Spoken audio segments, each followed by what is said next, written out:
الحمدللہ رب العالمین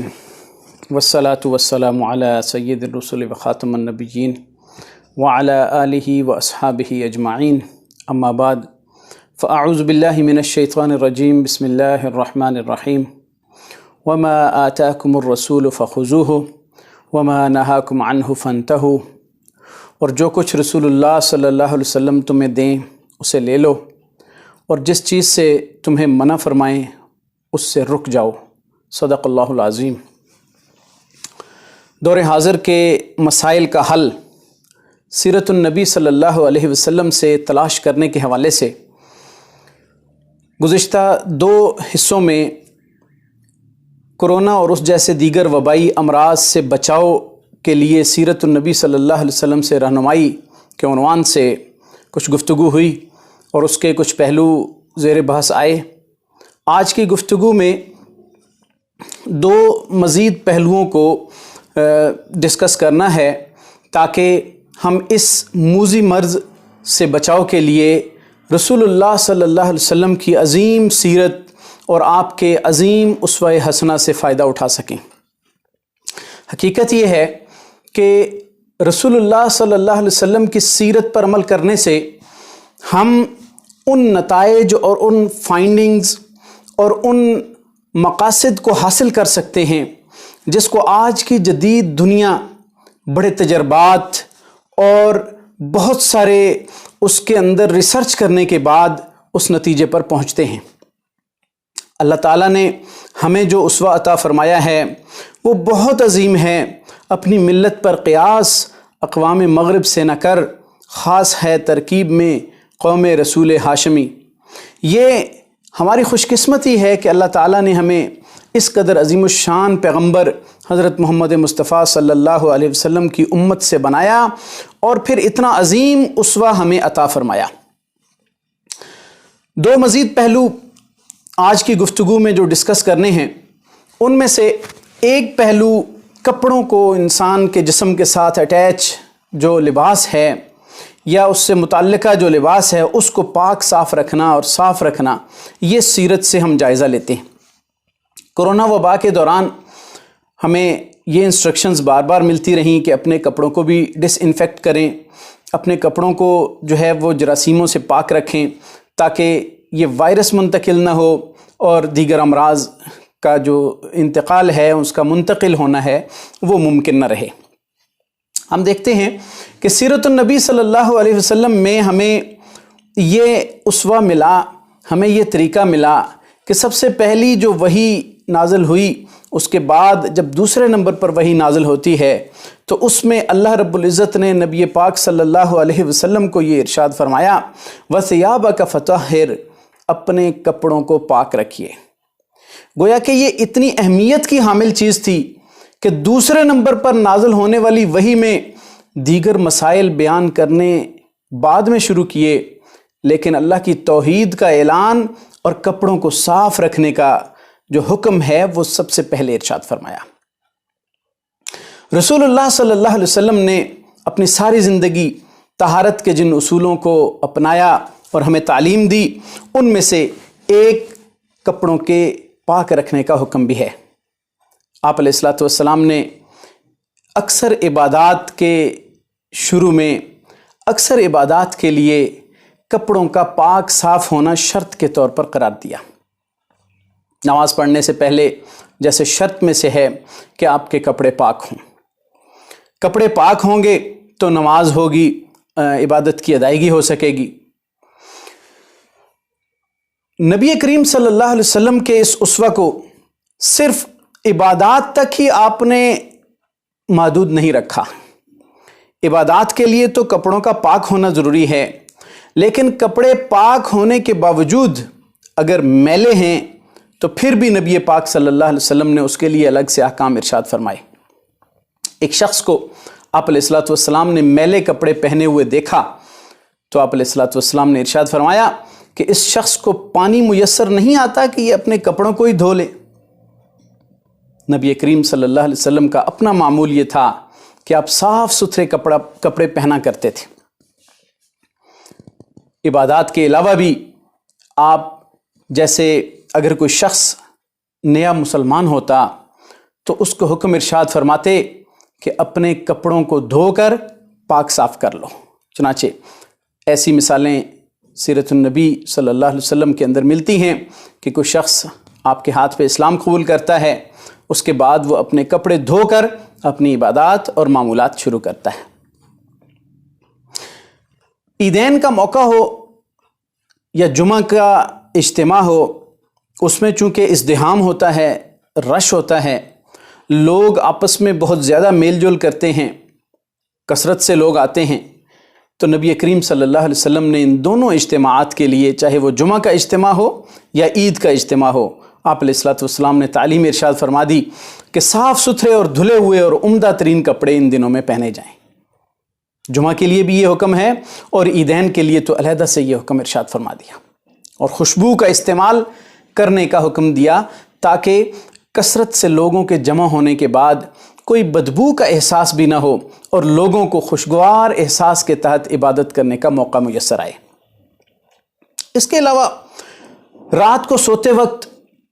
کپڑوں کو جھاڑ کے سونا، بستر کو جھاڑ کے سونا، یہ بھی ایک مسنون عمل ہے اور آپ علیہ الصلوۃ والسلام کی سنت سے ثابت ہے۔ جب اتنے مواقع پر آپ صلی اللہ علیہ وسلم کا جو عمل موجود ہے، کپڑوں کو پاک رکھنا، کپڑوں کو صاف رکھنا، تو مسلمان اگر ان معمولات کے اندر سے گزرتا ہے تو اس کے کپڑے بلا شبہ پاک و صاف ہوں گے۔ نہ تو میلے کچیلے کپڑے قبول کیے جاتے ہیں شریعت اسلامیہ میں، اور نہ ہی ناپاک کپڑے۔ اگر کہیں ناپاکی لگ جاتی ہے تو اس کے اس خاص حصے کو دھونے سے بھی عبادت کے اندر اس کی جو قبولیت ہے وہ ہو جاتی ہے۔ دوسرا پہلو جو آج کی گفتگو میں بات کرنی ہے وہ انسانی کھانے پینے کی اشیاء کے حوالے سے سیرت النبی صلی اللہ علیہ وسلم کی رہنمائی ہے۔ ان دنوں میں ہم سب نے دیکھا کہ ہمیں جو انسٹرکشنز سننے میں ملی ان میں کھانے پینے کی چیزوں کو کورڈ رکھنا، اس کے لیے جو ہے وہ مختلف لوگوں کی انٹریکشن کا نہ ہونا، اس طرح کی ہدایات دی گئیں، اور اچھی غذائیں کھانے کا جو کہ قوت مدافعت میں اضافہ کریں وہ ہمیں انسٹرکشنز سننے کو ملی۔ لیکن اگر ہم دیکھیں تو سیرت النبی صلی اللہ علیہ وسلم میں یہ ہدایات کثرت سے ملتی ہیں۔ اسلام میں جو تعلیم دی گئی، نبی کریم صلی اللہ علیہ وسلم نے جو عمل کر کے دکھایا، اس میں پاک صاف غذا اور حفظان صحت کے اصولوں پہ پورا اترنے والی ہائیجینک قسم کی غذا کھانے کا حکم دیا، اور ساتھ ساتھ ایسی غذائیں تجویز فرمائیں جو انسان کی قوت مدافعت میں اضافہ کرتی ہیں، اور کئی ایسی احتیاطیں آپ علیہ الصلوۃ والسلام نے تجویز فرما دیں جو کہ غذا کو پاک صاف رکھنے میں معاون ثابت ہوتی ہیں۔ قرآن مجید میں ایک عمومی حکم جب ارشاد ہوا، یا ایھا الناس کلوا مما فی الارض حلالا طیبا، کہ اے لوگو کھاؤ جو کچھ زمین میں ہے حلال اور طیب، یہ حکم بذات خود اپنے اندر بہت بڑا پیغام رکھتا ہے کہ ضروری نہیں کہ کوئی چیز حلال ہو اور وہ پاک بھی ہو، حلال ہو اور وہ طیب بھی ہو۔ پاکیزہ چیزیں کھاؤ اور حلال چیزیں کھاؤ۔ گلا سڑا فروٹ، جراثیموں سے آلودہ فروٹ حلال تو ہوگا لیکن طیب نہیں ہوگا۔ جو چیز حلال ہے ضروری نہیں کہ وہ طیب بھی ہو جائے۔ اگر حلال گوشت ہے اور وہ نیچے گر پڑا اور زمین میں آلودہ ہو گیا تو وہ حلال تو رہے گا لیکن اس کے اندر آلودگی ہے، اس لیے طیب کا لفظ ارشاد فرمایا۔ نبی پاک صلی اللہ علیہ وسلم نے اسی طرح کی غذائیں حدیث کی کتابوں میں ملتی ہیں جنہیں طب نبوی کے عنوان سے بھی ڈسکس کیا جاتا ہے کہ وہ غذائیں ایک تو پاکیزہ ہیں، حلال ہیں، اور اس کے ساتھ ساتھ وہ حفظان صحت کے اصولوں پر پورا اترتی ہیں، انسان کی قوت مدافعت میں اضافہ کرتی ہیں۔ یہ الگ سے ایک پورا موضوع ہے، اس کو ڈسکس کیا جا سکتا ہے، اس کو سرچ کیا جا سکتا ہے۔ جیسے آپ علیہ الصلوۃ والسلام کی تجویز کردہ بہت سی غذائیں ہیں، جیسے کدو ہے، کلونجی کا ذکر آتا ہے، اور اس طرح دیگر بہت ساری چیزیں۔ اس کے ساتھ ساتھ آپ علیہ الصلوۃ والسلام نے جو احتیاطیں ہمیں تجویز فرمائیں وہ ہمارے لیے بہترین نمونہ ہیں، اسوہ حسنہ ہیں، سیرت کا عظیم ماڈل ہیں۔ جیسا کہ آپ علیہ الصلوۃ والسلام نے ارشاد فرمایا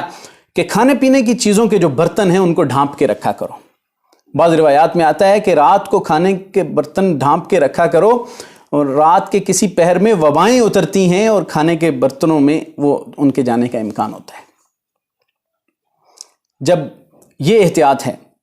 ایک صحابی نبی کریم صلی اللہ علیہ وسلم کی خدمت میں دودھ لے کر آئے۔ آپ علیہ الصلوۃ والسلام نے ارشاد فرمایا کہ تم نے اسے ڈھانپ کیوں نہیں لیا؟ اگرچہ اس کے اوپر ایک لکڑی رکھ دیتے، لکڑی رکھ کے اس کو ڈھانپ دیتے تو اس کو لے کے آتے۔ گویا کہ آج کل جو لیمینیٹڈ چیزیں ملتی ہیں یا جو ہمیں کورڈ چیزیں ملتی ہیں، یہ عین سیرت کے مطابق ہیں، اور ہمیں اس طریقے سے اپنے معمولات کو اڈاپٹ کرنا ہے کہ اس طرح ہم چیزوں کو سرو کریں، ہم استعمال کریں کہ جس میں کم سے کم امکان ہو وباؤں کے پھیلنے کا اور جراثیموں کے پھیلنے کا۔ اسی طرح آپ علیہ الصلوۃ والسلام نے پینے کے برتن میں سانس لینے سے منع فرمایا۔ آپ علیہ الصلوۃ والسلام نے ارشاد فرمایا کہ پینے کے برتن میں سانس مت لو، اندر سانس مت لو۔ کیا مطلب؟ اس سے مراد یہی ہے کہ انسان کی سانس کے اندر جو جراثیم ہیں وہ اس کے اندر جا سکتے ہیں۔ این ممکن ہے ایک کے بعد کوئی دوسرا بھی استعمال کر لے، تو کم از کم اس طرح کا نہ ہو، اور کم از کم درجہ یہ ہے کہ اس میں دوسروں کی کراہت کا بندوبست نہیں ہوتا، کراہت کا سامان پیدا نہیں ہوتا۔ اجتماعی کھانے کی شکل میں آپ علیہ الصلوۃ والسلام کی تعلیمات ہیں کہ اپنے سامنے سے کھاؤ، وہ حصہ جو آپ کے قریب ہے، آپ کے سامنے، وہاں سے کھاؤ۔ مطلب یہ ہے کہ کسی بڑے برتن میں اکٹھے کھا رہے ہیں تو اس میں ایک کے ہاتھوں کے ساتھ لگنے والی چیز دوسری طرف نہ جائے۔ یہ ایک احتیاط کا پہلو ہے کہ اگر آپ اپنے سامنے سے کھاؤ گے تو بہت سے اس طرح کے امکانات سے بچا جا سکتا ہے۔ اس کے ساتھ ساتھ آپ صلی اللہ علیہ وسلم نے کھانے سے پہلے اور بعد میں ہاتھوں کو دھونے کا جو حکم ارشاد فرمایا۔ ہاتھ دھونے سے بہت سی بیماریوں کے جو جراثیم ہیں ان کا زائل ہونا یہ یقینی امر سمجھا جاتا ہے، جو پہلے حصے میں، دوسرے حصے میں بھی بات ہو چکی ہے ہاتھوں کو دھونے کے عنوان سے۔ لیکن کھانے پینے کی چیزوں کے اندر مطعومات اور مشروبات کے استعمال کے لیے ہاتھ کا دھونا یہ اس کھانے اور پینے والی چیزوں کو بہت سے جراثیموں سے محفوظ رکھنے کا ذریعہ ہے۔ یہ چند نمونے پیش کیے گئے سیرت کے دریچوں سے۔ ان نمونوں کو پیش کرنے کا مطلب یہ ہے کہ ہم اگر اس طرح کی احتیاطیں کرتے ہیں، ہم ان احتیاطوں پر عمل پیرا ہوتے ہیں، ہمیں دو طرح کے فوائد حاصل ہوں گے۔ ایک فائدہ تو یہ حاصل ہوگا کہ ہم بہت سے اس طرح کے وبائی امراض، جراثیم اور بیماریوں سے بچ سکتے ہیں، اور دوسرے نمبر پر ہمیں یہ فائدہ حاصل ہوگا کہ ہم سنت مطہرہ پہ عمل کر کے بہت بڑے اجر و ثواب کے مستحق ٹھہریں گے۔ ہم ان احتیاطوں کو صرف ڈاکٹروں کے کہنے کی بنیاد پہ نہیں کریں گے، بلکہ ہم اپنے پیغمبر علیہ الصلوۃ والسلام کے بتائے ہوئے طریقوں کو اڈاپٹ کرنے کے مشن کے تحت ان احتیاطوں کو اپنائیں گے، تاکہ ایک طرف تو ہم بہت ساری بیماریوں سے بچ سکیں اور دوسری طرف ہم سیرت طیبہ کو فروغ دینے کا سبب بن سکیں، ہم خود اس سے فائدہ اٹھا کر اس سے نیکیاں کما سکیں اور فوائد حاصل کر سکیں۔ یہ چند ایک پہلو سیرت کے جو ہے وہ 2-3 حصوں میں اس عنوان سے بیان کیے ہیں۔ اللہ تعالیٰ ہم سب کو اس موذی مرض سے محفوظ فرمائے۔ اللہ تعالیٰ ہمیں سیرت کے تمام پہلوؤں پر عمل کرنے کی توفیق عطا فرمائے، اور اللہ تعالیٰ اس کی وجہ سے ہمیں پوری دنیا میں کامیاب و کامران فرمائے۔ وآخر دعوانا ان الحمد للہ رب العالمین۔